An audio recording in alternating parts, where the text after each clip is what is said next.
Ciao a tutti and welcome to Voices of Italy, the podcast that goes beyond la dolce vita and dives into the messy, fascinating, real stories behind modern Italian life. This is a very special episode because for the first time on Voices of Italy, we have a guest, Davide Cellini, better known online as Your Assist in Italy. With Davide, we're talking about one of the most debated topics in current Italian society, citizenship, and what it really means to be a foreigner in Italy, at least from a legal and bureaucratic standpoint. On June 8 and 9, Italy will vote in a national referendum that might not be revolutionary, but it can represent a big change in how we define who deserves to be Italian today. And that's why Davide's voice is so important. He works directly with foreigners trying to build a life in Italy, people dealing with permits, visas, applications, and years-long waits. In this episode, we will fill you in on a debate that has been filling Italian news and dinner tables for years now, and that's maybe finally turning into some action. Stay tuned for this special episode of Voices of Italy with Davide Cellini.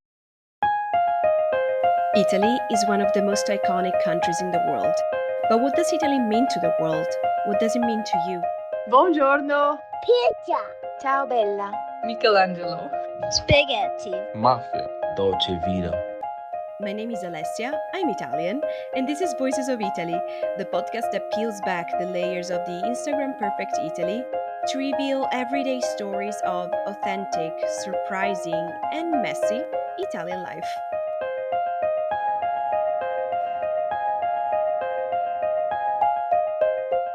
If you've ever Googled something that has to do with how to get a permesso di soggiorno or an Italian citizenship, or if you had to travel while you were here already with a permesso di soggiorno and you didn't know if you could do your receipt waiting for your questura appointment, chances are that you've stumbled across Your Assist in Italy. But behind all those posts, guides, and life-saving Instagram reels, there's a real person. His name is Davide Cellini. When I first connected with Davide to plan this episode, I had a little bit of a fangirl moment. I've been following him online for a while now, and so has my boyfriend, and honestly, quite a lot of our international friends living here in Italy. So it felt really perfect to start with him as the first guest ever on Voices of Italy. Davide has become really a point of reference for thousands of foreigners navigating the very confusing Italian world of immigration, permits, and citizenship. So today I have the absolute pleasure of having him on the podcast. So hi, Davide.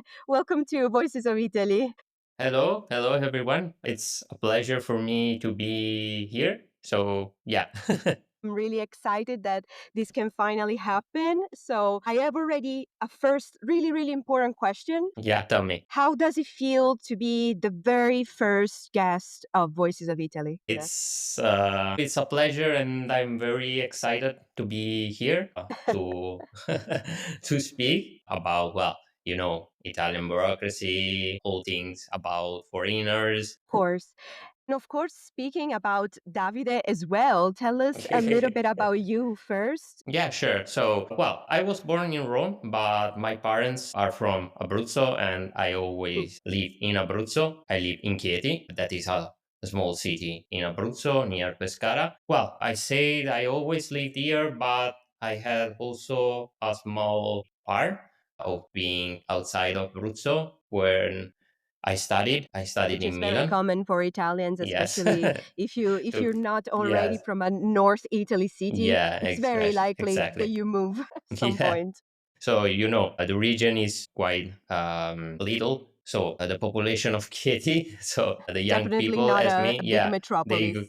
yes, they always go outside for studying. So I studied in Milan. I studied law. I also have a little background of accounting because my diploma, the diploma of the high school, was from Ragioneria. And after the studies, at the beginning, I started working in an accounting office because, That the was university where, natural. and step. also the university where I studied, the Bocconi, it was, I studied law, but as you may know, the university is more into the economic side. So Even it- though, I mean, let's open a little parenthesis here that you went to Bocconi. That's Yeah. really badass.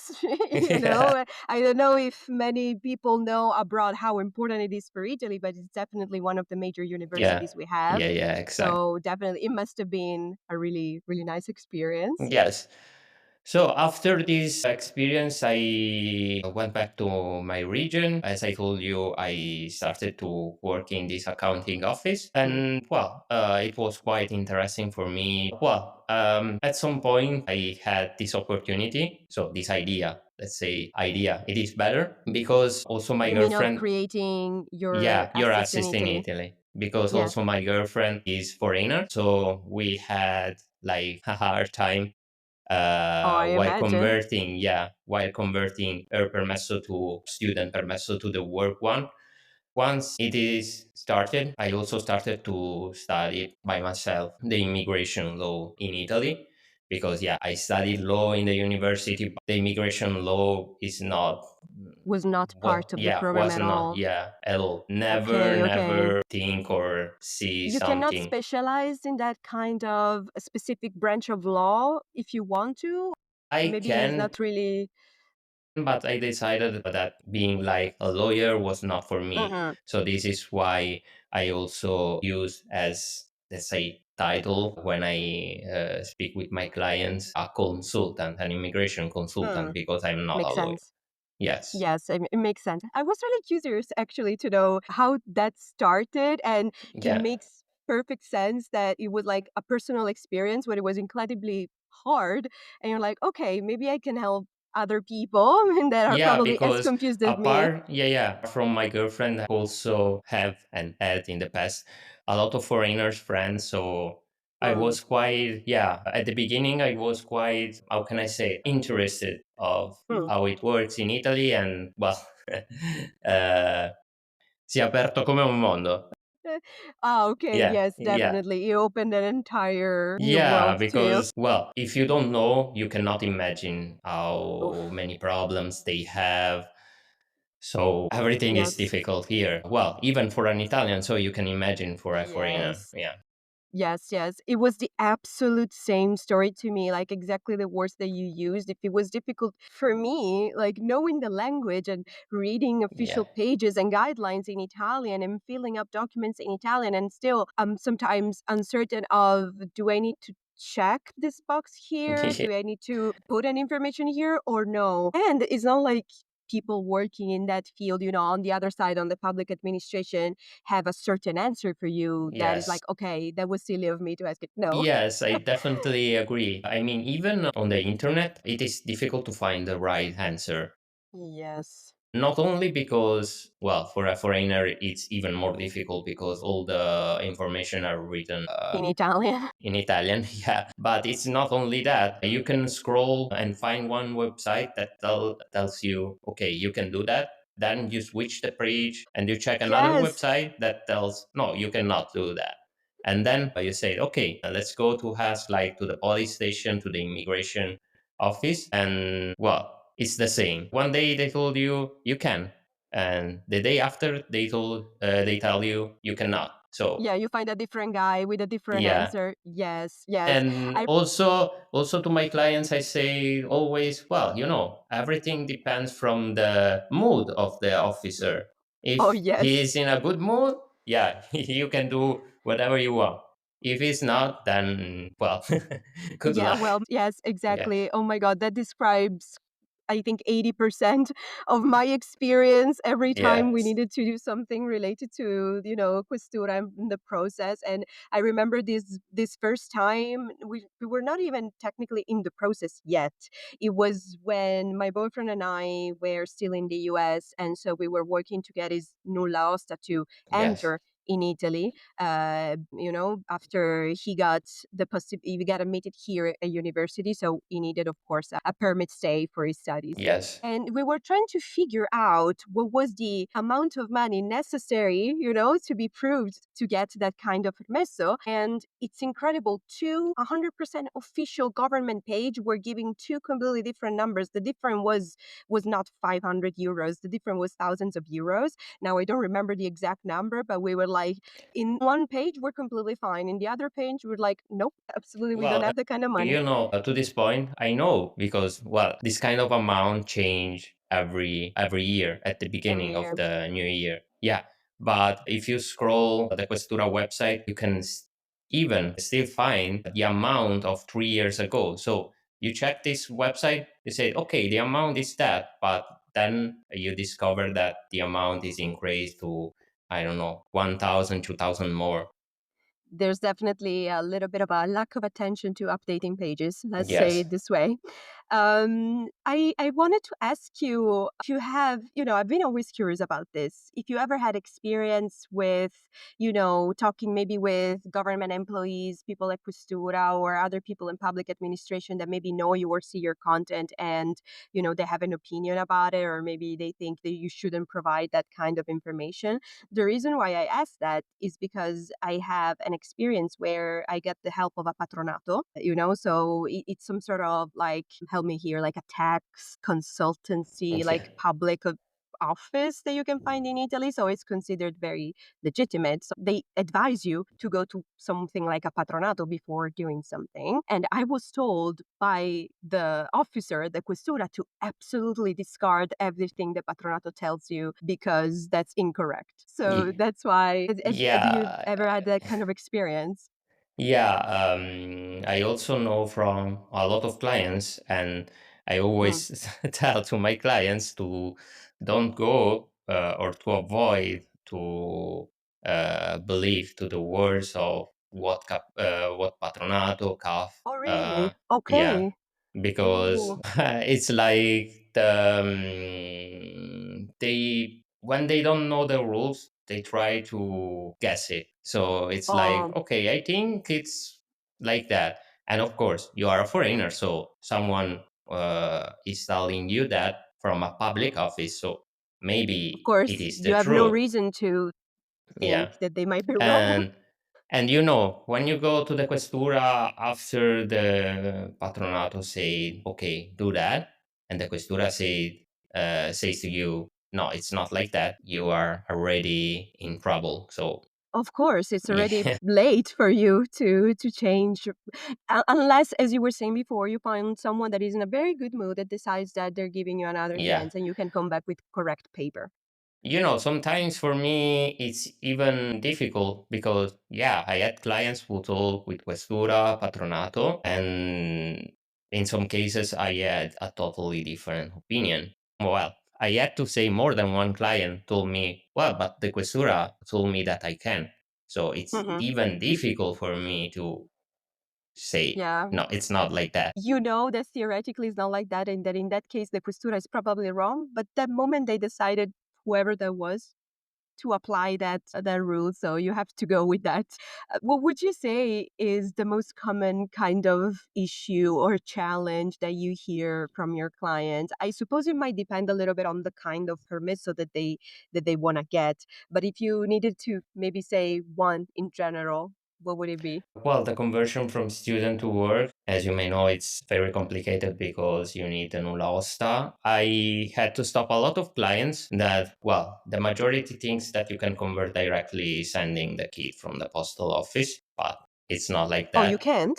Ooh, No, you okay. need the nulla osta first. Well, only for this kind of conversion. Others that thinks, okay, but I graduate, so I don't need it. But yeah, you still need But you it. do. Yeah. So yeah, Mm-hmm. I guess That's not this so is. obvious because honestly, yeah, I had looked at that process before and I also thought you could just go to the normal conversion process instead of. I have to say that a lot of clients, after discovering how difficult it is, the Mhm. process, they decide maybe to quit their job, apply for a ricerca lavoro, the permesso that allows you to stay for 1 year after graduation, searching for a Mhm. job because, well, it's easier to obtain instead of, well, because for the nulla osta you need a lot of documentation, like the housing suitability, the idoneità alloggiativa, the Yeah. one where they Which is, have to I'm check. sorry, I don't know what you think about that document, but in my opinion, the first time I heard about it, I was like, I don't understand why this document is even needed. Correct me if I'm wrong, but theoretically, if I have a regular residenza, it Mhm. theoretically means that I have also a rental contract. And if I have a rental contract, it means that my home is suitable for living. Otherwise, there couldn't be a Well, yes, right you or are right. no. You are right. But I find out while explaining to some clients that after a while they came back and said, "Okay, my landlord cannot apply for that." And I was like, "What?" And I discovered by my experience that a lot of landlords, after doing some, let's say, works on the apartment, I don't know, when you change walls, something like that, you have Mhm. to update the one that we call the catastale, the map of the Ah, okay, apartment, so every and time that they you make a don't. change to your Yes, apartment, you're supposed to update yes, and the they document. didn't Okay. do it. Yes, didn't Oh, do it. no. So yeah, in that case, Oh my God. Yes, yes, of course. And in that case, someone else's mistake. yeah. So for me, the idoneità alloggiativa is, well, something that I don't understand why do you need it, but it's even true that the landlords that don't update that map of the apartment are doing something not Of legal. course, of Yeah. course, of course. Well, that's probably we could stay here talking about how Yeah. certain certain, let's say, living situations in Italy should be regulated a little bit better. Yeah. But I remember when I had to get my residenza here where I live in Turin, and I really assumed that my landlord had all the information about his own property, like the square Yes. meters, the what it's called, the code that your specific habitation has to be, the NUE. Yeah. But he gave me numbers that were wrong, and Whoa. the city here in turn was like, no, I think we have somebody with your landlord's name that has these numbers, but the numbers that you're giving me are completely wrong. So he had no clue about informations that again are for his own property. So that's just annoying when someone else's life gets jeopardized by this kind of bureaucratic situations. But again, probably this is a wider problem in Italy, that things get Yeah. just intertwined and complicated by other stuff that have other kinds of problems. And another thing that I wanted to ask you, what are the common like assumptions or myths that people believe about Italy, about getting a life here? Maybe they have this idealistic version of Italy where everybody's friendly, or where things work Yeah. in a certain way, everything is relaxed, and then they come here and it's panic and anxiety and bureaucracy or something like that. Yeah, it is always like that. I had a lot of clients from abroad that text me like,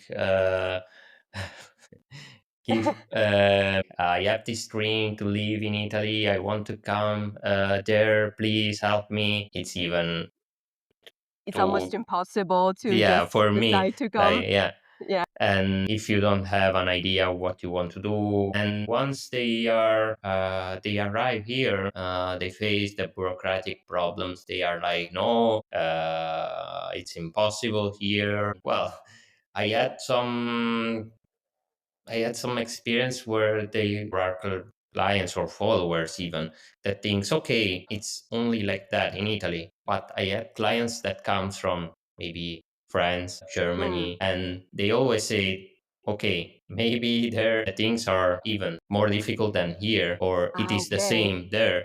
So Yeah, in maybe, Europe, we have to say it's not just us. Everybody has bad bureaucracy yeah, I experiences mean, in Europe. maybe only in countries like Norway, Sweden, the things are not like that because, Well, they are another planet, really. yeah, They just yeah, are not humans like us. They do it better, and we don't know how. So that's yeah. all. Can you remember, in particular, any absurd or really significant experience that you had with a client, either because maybe it was a delicate situation or because there was some particularly complicated escalation, anything like that? In the way of saying that, well, in this topic of conversion from student to work, he went both to the CAF, the patronato, and the questura, and they say, okay. you don't need any nulla osta, you got graduated in Italy, don't worry. I had a consultation with him and say, they are not saying the truth. You need it. Fortunately, he decided to believe me, and he started the process, all the process of the nulla osta. Well, meanwhile, while he was waiting for the nulla osta, I went again Mhm. to the questura. The questura officer said, "No, no, you don't need it at all." Oh, they And were also well, saying that. Okay. yeah, after obtaining the nulla osta, he went finally to questura with the nulla osta. And at that point, before showing the nulla osta, the officer said, "Okay, but you need the nulla osta." Oh, yes, yes, Yeah, they do that. They before they even finish seeing all the documents, like, yes, but where is that document? They yeah, yeah, yeah. look at it first. So it was absurd that for 3 times he went to the questura. They say, "No, no." Yeah, I don't know. Sometimes it's really like, I'm sorry to say, but sometimes it feels like they try to make it more difficult. It's like a Yeah, test. You're like, yes, please, this is important for people. So yeah, but I completely understand. So I work in HR in an international company, and there's a lot of talk about AI lately because, both to recruit people, so to screen candidates, documentation, and that kind of stuff. And there's a lot of concern of how safe is to use AI in that kind of context. And it came to my mind that it's kind of similar to the whole bureaucratic side of things. yes, On my side, for example, honestly, I use ChatGPT all the time to ask questions that pertain to law and bureaucracy. I mean, so far I didn't really have a bad experience, but at the same time, I realized it's not that reliable. accurate. Yes, Exactly. And on the other hand, also, you really don't know how they use all this data. So yeah. I was wondering if you think that AI can simplify this kind of processes. In the future, maybe it is possible, but yeah, I face also the same problem you say because I had Hmm. clients that told me ChatGPT told me that. Is it true? And Really? Well, yeah, then yeah. you're fine. The last time was a client that told me ChatGPT told me that in Italy it is possible to do the exam, the driver license exam Ah, in yes. English. Yeah, and it's not like that. Oh, You cannot. Yeah, no. You can yeah. do any kind of exam in English. Okay, let's say it. You cannot. No, you cannot. I said, no, you can check all the law in the internet. The only languages that are available are Italian, French, and German. That's it. So you can do it in German, but you cannot do it in English? Yes, because the region on the north that are on the borders, like Trentino Alto Adige and stuff like that, Oh, that makes have sense. Okay. yes, Oh, okay, that So makes sense. Didn't think about it. even the languages are for helping Italians that maybe speak better these two languages to do the exam. Of course, Of not for course. foreigners. Yeah, of course, of course. That was like, oh, so they're so open to other Yeah. languages, but no, okay, didn't think about that. Have you noticed any sort of, I don't know, improvement in how the immigration processes are handled in Italy? Because I feel like it's more and more a debated topic, and there's a lot of voices like yours that talk about the problems, talk about the trickiness. And most importantly, there's other stories that we all heard about, the long lines outside Questuras, the really eternal processes of even waiting to get a chance to get your appointment. So, do you think there's been any improvement, at least in the past couple of Well, years? from when I started to do all this work, I have to say that the bureaucracy it is the same, became even worse in the last year Oh, because when I started, the line to get an appointment was quite easy. For example, in my city, in hmm, Chieti, when I started, they easy give you an appointment after maximum 3 months. Now it's starting to get like 6 months, 7 months, 8 months. So yeah, I cannot say that the bureaucracy is better, but I have to say that they are maybe try to maybe there's some facilitating, changes in in progress. some process, like for example, about the conversion from student to work. before 2023, if you were not graduated apart from the nulla osta, you had to ask also for a quota. I mean, there was Oh, limited yes. conversion during the year, so not everyone, even if you had a job, were allowed to convert. Now, for example, they cut this quota, you need only the nulla osta, and the same recently they did for the conversion from seasonal work to the normal lavoro subordinato permesso. You still need the Oh, nulla okay. osta, but now it's without the quota. So Yeah, yes. I think it's really difficult to simplify it also because in there's no kind of national standard guidelines. It's a lot of Yeah. questura and questura Yeah. have different rules, different way of handling things, different way of giving appointments. It's I think in that sense, it's obviously very difficult to find a solution that fits everything because they would need to coordinate Yeah, all the well, for questuras. me, the things that it's absurd for me in this bureaucracy, things that prefettura, for example, and questura don't communicate between each other. I had an experience where the questura had to communicate by phone Sorry if with I interrupt prefettura. you, just to explain to foreigners that questura and prefettura are both like sort of police Okay. offices, but they have different territory, like range of responsibilities. So I honestly don't really know exactly the difference, but they're. Yeah, prefettura is more for this kind of nulla osta conversion or for the first entries as with the work visa or for the Mm-hmm. first entries with family reunification visa. Instead, the questura is for the final process. So let's say Okay. that in this case, prefettura had to give you the first green light and the Mm. questura is the last green light. Oh, thanks. That was Yeah, very useful for me too. but But sorry, yeah, continue with your as I story. was saying, so I had an experience where the questura had to communicate with prefettura like via phone. You know, as a normal, well, foreigner or as a normal Italian, when you try to call prefettura or questura, they never answer. So, So sì, yeah. yeah, it is the same when questura has called prefettura or the opposite. So they never Oh, answer even to each other. to each So other. yeah, Oh my so god. for me this That's is absurd. Yeah, that's almost comedic because you would think they have internal channels that at least to each other they can, give a little bit more Yeah. attention. But no, oh, well, okay. Let's talk a little bit about the referendum that is coming Yeah. in June because when I first heard about the proposal, so even before that it was approved, I remember thinking that it was nice, but it was such a little change. Like Mhm.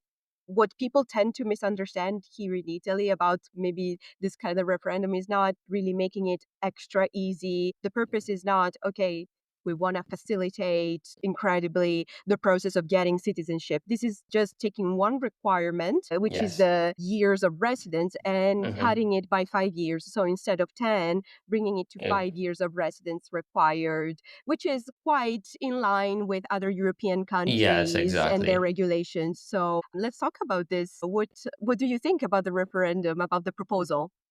Well, I was one of the people who signed the signature collection Yes. when yeah. So I was totally agree with this kind of proposal because I think 10 years of residence are too much. Also because I have to say that when the foreigners first arrived in Italy, they Mhm. don't know that to Of start course. discount of the yeah to start discount of for the citizenship they have to obtain the so-called residenza, so they think okay, I am with a permesso di soggiorno, so the count already start, and then they discover that it is not like that. So maybe, well, without the maybe, I had more than one client that after maybe 1, 2, 3 years of staying in Italy, discovered that he needs residenza and you lost Which is this year. incredible because Yes. no matter what kind of permit you have, it's supposed to be one of the requirements. It's just that there's so little control and check if people actually have it Yes. that you can give any kind of address and they assume Yes, it, and even though the thing is, no one tells you that tells people. Yeah, it's you need this incredible. residenza for the citizenship. So I was quite happy that at least they try to change it. But even for that, there is a lot of confusion because Hmm. even foreigners think that this is the only requirement. No, it's not. Apart Of course from not. the years of residence, you must show the income of the last 3 continuous years before asking the residenza. And income, I mean not as bank statement, but Hmm. like tax declaration or good Yeah. that you can know what Yes. it is. Yeah, I'm from not your even gonna job. try to explain what a could is in Yeah, English. from your job. So it is like mandatory that you have to work Yeah. here in And of Italy. course, a clean criminal record. Yeah. Like, there's quite a And lot of requirements well, at already. the point of having 5 years of residence, I can say that maybe the 5% of foreigners already work for 3 years. So Mhm. it Mhm, mhm, is, yeah. yeah, a And do big I understand improvement. But correctly do I understand correctly on when we talk about years of residenza, we're literally talking about you never left Italy, not even for a week of vacation, or that's not the case? no, it's not the case. I mean, Okay, if you register the residenza, it is it's not fine. important. Yeah, it is not Okay. important if you like staying outside of Italy for vacations, holiday, things like that. You can do whenever you Okay. want. The thing is, if you change the apartment, you have to move the residenza. Uh-huh. Uh, there is such things that it's absurd in my opinion Mhm. that the comunes called rinnovo di dimora abituale. That is Okay. like, yeah, something that the law states, okay, once you update, sorry, you renew your permesso, you have Mhm. also to update your dimora abituale. So it's like a renewal of the residence. And Mhm. you have to do within 60 days from the renewal. Now, Okay. there are, this law is, of course, in all Probably old. the, Yeah. yeah, no, I mean it's new, but it's in every part of Italy, but only few comunes, uh, like for real. As for that, yeah, so Okay. it's kind of absurd for me, yeah, you know. And I had clients that lost their residency because they don't know of this rinnovo di dimora abituale. Yeah, honestly, I never heard about it either. Yeah, yeah, I consider myself not because I'm an expert like you, but because of my boyfriend, I try to at least have an understanding and keep myself informed. So yes, let's say I'm probably more informed than the average person. And when I hear stuff that still I never even heard before, I'm like, okay, I need to be very careful because yeah, there's still a lot of stuff yeah, yeah, that yeah, yeah. You're right. might be very obvious, but it can be complicated. So I think the referendum, I definitely agree, it's an important first step, at Yes, least, to make more sense of the citizenship, and it but represents. you know there is a big problem. So Yeah. the quorum of the referendum. Yes, yes, that's exactly what I'm more worried about. I think there's a lot of people that are in favor of this change because at least those who understand what the change is. But the problem is, for those who obviously don't know, in Italy, when there's a referendum vote, 51% of people who have the right to vote need to participate to the votation. Otherwise, regardless of what part has the Yeah. majority of votes, the referendum is cancelled. It is null. So this is something that is really, really a problem in Italy as astensionismo. So the amount of people that do not exercise their right to vote is increasing. Well, Uh, I think this is not the only problem. Last week, I was checking on some social medias mhm. about what people think about the referendums because, well, apart from the citizenship one, there will Yeah, there's be other other the same. fours about the job. And, well, I was quite not surprising. I have to say that a lot of people were like, whoa, there is a referendum? I didn't know about Yes. it. Yeah. It's So, incredible. Yeah, it's incredible. And unfortunately, it's one of those cases. I was reading the other day that RAI, our Italy's like national public broadcaster, never mentions the referendums. And it's incredible so because this is public information that yeah. it's supposed to be made available for as many people as possible, so that people have the right to say what they think. So In apart from theory. maybe there can be people that don't agree because, well, they think that, you know, the citizenship it's easier to obtain, but it's not like that. But Even it's with these not. 5 years, apart from that, I have bad feelings because of the quorum. I think Yeah, they will me not too. reach. Yes, I Me mean too. Me too. maybe I have the highest that I can think is like the 30%, but Which has like been, yeah, it's what's been usually the average, more or less. yeah, It's around the number of people going to vote. I mean, there's a lot of first times in this vote. There's, for example, the very, very, very, very first time in Italian history that people that are do not live where their residenza is are also able to vote, yes, provided that they had registered, of course, for the vote, because there was that other requirement.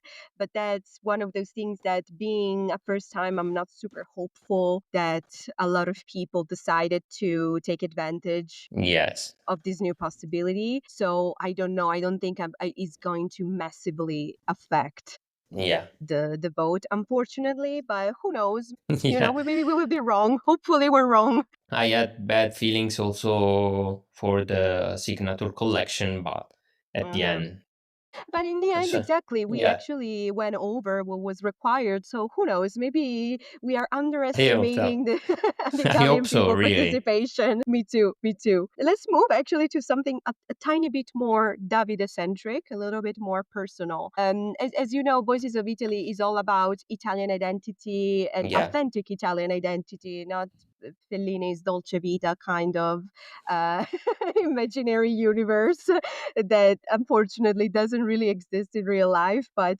I really wanted to pick your brain a little bit on what it means to be Italian to you today. When you think about yourself as an Italian person, what does it mean to you? What are the strongest feeling that you have about it? And do you find yourself more belonging to, Italian identity or European identity or your regional identity as someone from Abruzzo? well, I'm proud of our culture. Our story, it's really incredible. Hmm. I was always passionate about the Italian history. I love the kind of story of the Roman Empire, and Like any really, millennial man, I have to say. yeah. Well, visiting Rome itself and seeing the ruins of the Roman Empire, it's wow, it's always fun for me. It's really wow. Yeah. I always love to see it. About my identity and also my mentality, I think it's more European Oh. because I'm more open minded. I have to say, also from the experience of my client, that Italy Hmm. is still, well, unfortunately, a racist country. Hmm. Unfortunately, I had a lot of Had a lot experience. of those So, yeah. issues. Yes. Yeah, so I love to say that I am more open-minded. Well, also you can see it from the work that I Of do. course. So yeah, It would be very difficult to do your job and being yeah, super nationalistic. impossible. Yeah. Yeah. So I'm not so into. I mean, I don't have the mentality of my region. I'm more European. Yeah, but I still love my country, the history of my country. Well, we can improve the bureaucracy, but it will be Oh, difficult. yes, that's undeniable. We definitely have some room for improvement there. And I think I feel a lot like you.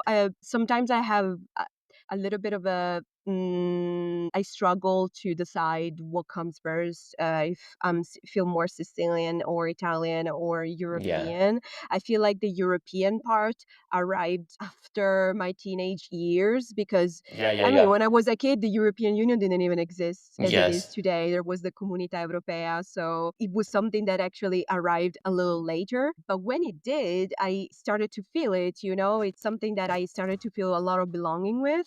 And so I definitely feel like you, even though I really can't separate my Italian identity from my Sicilian identity. Like, I feel it yeah. like it I characterizes also me a lot.